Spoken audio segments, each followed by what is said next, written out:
નમસ્કાર, તમે સાંભળી રહ્યા છો રેડિયો મની 9 પર સમાચારોનું લંચ બોક્સ. એનપીએસ લોગિન માટે શું હશે જરૂરી? ઓએનડીસી દ્વારા હવે બુક કરી શકાશે કઈ રાઇડ? આ સિવાય પણ બિઝનેસ અને ફાઇનાન્સ સાથે જોડાયેલા ઘણા સમાચારો છે અમારી પાસે. તો ચાલો ખોલીએ સમાચારોનું lunch box. National payment system એકાઉન્ટમાં લોગિન કરવા માટે ઓથેન્ટિકેશન પ્રોસેસને વધુ કડક બનાવવામાં આવી છે. એનપીએસઈ CRA સિસ્ટમમાં લોગિન કરતી વખતે આધાર બેઝડ વેરિફિકેશનને ફરજિયાત કરવામાં આવ્યું છે. નવા સિક્યુરિટી ફીચર્સ 1 એપ્રિલ 2024થી અમલી થશે. હવે CRA સિસ્ટમમાં લોગિન કરવા માટે 2 ફેક્ટર ઓથેન્ટિકેશન પછી લોગિન કરી શકાશે. પેન્શન ફંડના નિયમનકારે આ અંગે એક પરિપત્ર પણ બહાર પાડ્યો છે. PFRDAના પરિપત્ર મુજબ કેન્દ્રીય રેકોર્ડ કીપિંગ એજન્સી સિસ્ટમમાં લોગિન કરવા માટે આધાર બેઝડ ઓથેન્ટિકેશન દ્વારા વધારાના સિક્યુરિટી ફીચર્સ લાગુ કરવામાં આવી રહ્યા છે.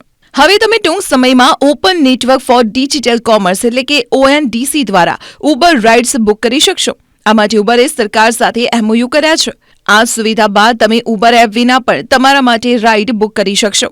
કંપની ભારતમાં તેની લો કોસ્ટ સર્વિસીસ ખાસ કરીને 2-વ્હીલર અને 3-વ્હીલર સર્વિસીસને વિસ્તારવાની યોજના બનાવી રહી છે. આ ઉપરાંત કંપની કેટલાક દેશોમાં બસ સેવા પણ શરૂ કરી રહી છે.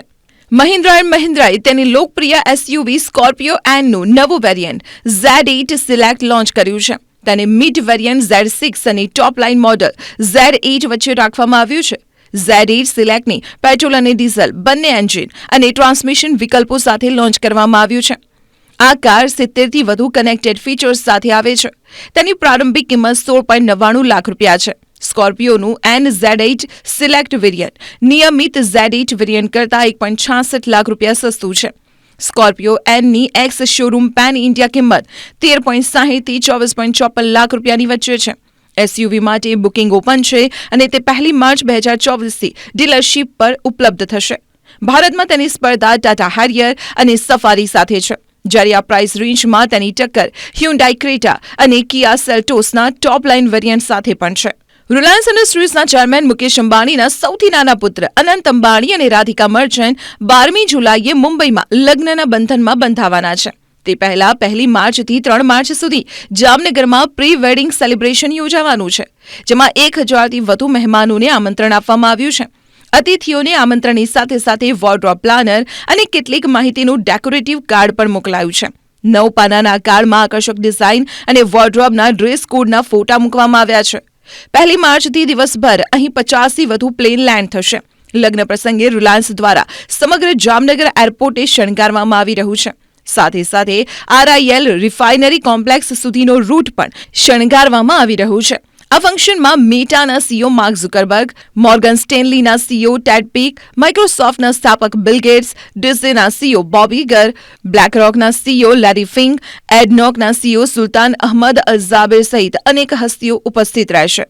રાષ્ટ્રીય શિક્ષણ નીતિ 2020 હેઠળ CBSE એજ્યુકેશન ઇવેલ્યુએશન ડિપાર્ટમેન્ટે ધોરણ 9થી 12 માટે કેટલીક CBSE સ્કૂલોમાં પાયલોટ પ્રોજેક્ટ તરીકે ઓપન બુક એક્ઝામિનેશન યોજવાનો પ્રસ્તાવ મૂક્યો છે. CBSEના એક અધિકારીએ જણાવ્યું છે કે આ નિર્ણય 2023માં યોજાયેલી ગવર્નિંગ બોડીની બેઠકમાં લેવામાં આવ્યો છે અને ટૂંક સમયમાં પાયલોટ પ્રોજેક્ટ હાથ ધરવામાં આવશે. બોર્ડે વર્ષના અંતમાં કેટલીક પસંદગીની શાળાઓમાં ઓપન બુક ટેસ્ટ લેવાનું આયોજન કર્યું છે. આની મદદથી વિદ્યાર્થીઓ પરીક્ષા સમયે તેમની સાથે પુસ્તકો, નોટ્સ અથવા અન્ય માન્ય સામગ્રી સાથે રાખીને પરીક્ષા આપી શકશે. ભારતીય એરટેલે ગ્રાહકો માટે ઇન ફ્લાઇટ રોમિંગ પેક રજૂ કર્યું છે, જે તેમને ફ્લાઇટમાં ઓનબોર્ડ કરતી વખતે કનેક્ટેડ રહેવાની મંજૂરી આપશે. એરટેલની આ સર્વિસથી યુઝર્સ જમીનથી હજારો ફૂટ ઉપર વિમાનમાં હાઈ સ્પીડ ઇન્ટરનેટ બ્રાઉઝિંગ માણી શકશે. હાઈ સ્પીડ ઇન્ટરનેટની સાથે સાથે સિમલેસ વોઇસ કોલિંગ પણ કરી શકાશે. કંપનીએ આંતરરાષ્ટ્રીય સેક્ટરમાં સેવા આપતી 19 એરલાઇન્સમાં શ્રેષ્ઠ ઇન ફ્લાઇટ કનેક્ટિવિટી સક્ષમ બનાવવા માટે એરો મોબાઇલ સાથે જોડાણ કર્યું છે. છેલ્લા ઘણા મહિનાઓથી જેની ચર્ચા થઈ રહી હતી તેવા iQOO Neo 9 Proને iQએ ભારતમાં લોન્ચ કરી દીધો છે.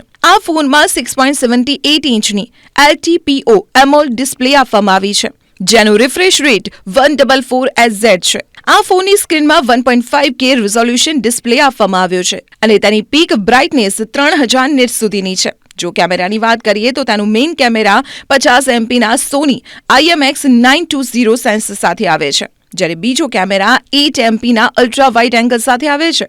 ઉપરાંત સેલ્ફી માટે 16 મેગાપિક્સલનો કેમેરા છે. આ ફોનમાં 5160 mAhની બેટરી આપવામાં આવી છે. તો 120 વોલ્ટ ફ્લેશ ચાર્જિંગ સપોર્ટની સાથે આવે છે. તો સમાચારોના લંચ બોક્સમાં આજે માત્ર આટલું છે. તમે સાંભળતા રહો રેડિયો મની 9. અમે લઈએ વિદાય. નમસ્કાર.